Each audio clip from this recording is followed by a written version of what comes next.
Pemirsa, usai menggelontorkan bantuan langsung masyarakat BLM tahun 2016 berupa alat pertanian dan bibit pohon senilai 1,355 miliar di Desa Yamampah, Kintamani, Bangli, giliran Kabupaten Gianyar mendapat bantuan serupa yang diserahkan oleh anggota Komisi 4 DPR RI dari fraksi PDI Perjuangan Made Urip. Penyerahan bantuan dilakukan di Wantilan Pura Dalem, Desa Sanding, Tampak Siring, Gianyar. 1,728 miliar itu diserahkan secara simbolis Made Urip bersama Wakil Bupati Gianyar Imadi Mahayastra, Ketua DPRD Gianyar Iwayan Tagal Winarta, serta disaksikan anggota fraksi PDI Perjuangan DPRD Gianyar, SKPD, beserta Kepala Desa, Bendesa, Kelian Adat, dan Dinas. Juga disaksikan Pekaseh Sedesa Tampak Siring bersama ratusan anggota kelompok tani penerima bantuan. Bantuan yang diserahkan berupa 20 unit hand traktor senilai 500 juta, 3 unit power thresher senilai 54 juta, 2 unit rice transplanter senilai 160 juta, 2 kelompok bantuan UPO senilai 550 juta, 2 kelompok bantuan konservasi senilai 100 juta, 4 KRPL 200 juta, 3 kelompok PUMP budidaya 144 juta, Poklasar 20 juta, serta 2.200 bibit tanaman buah. Saat itu, Wakil Bupati Mahayastra mengakui meskipun tanahnya sangat minim, yakni sekitar 40 are, Gianyar bisa menjadi juara 1 luas tanam tingkat nasional. Hal itu tidak terlepas dari tangan dingin kader senior PDI Perjuangan Made Urip yang selama 4 periode mengurus sektor pertanian.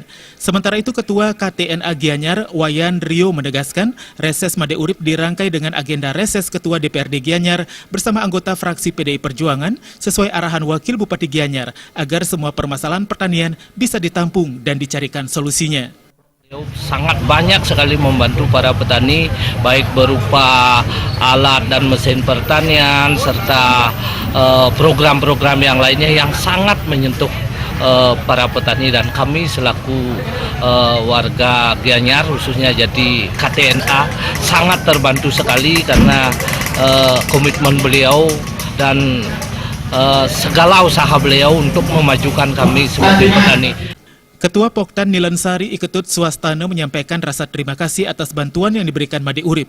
Sebab dari dulu peternak kekurangan sapi akibat kekurangan modal dan sekarang sudah dibantu sehingga petani hidupnya bisa lebih baik. Terima kasih sekali Pak kepada Pak Made Urip yang sudah membantu. Artinya dari kebutuhan petani itu sangat dibantu sekali ya Pak.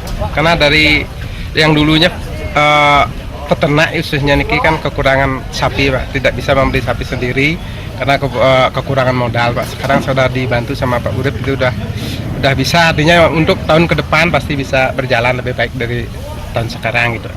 Pada kesempatan ini, Made Urip menegaskan bertemu dengan kelompok tani untuk menyerahkan BLM tahun 2016 sekaligus sebagai kegiatan reses untuk terjun ke daerah pemilihannya yang difokuskan di beberapa kabupaten yang basis pertanian seperti Tabanan, Gianyar, Bangli, Klungkung, termasuk Buleleng. Selain itu diakui meskipun di Tabanan lahan pertaniannya luas tetapi tidak tergarap dengan rapi. Seperti airnya tidak sampai ke bawah sehingga produktivitasnya kurang. Di Kabupaten Gianyar, sektor pertanian digarap dengan serius yang bersinergi dengan pariwisata sehingga tertata apik dan rapi. Tim Liputan Bali TV.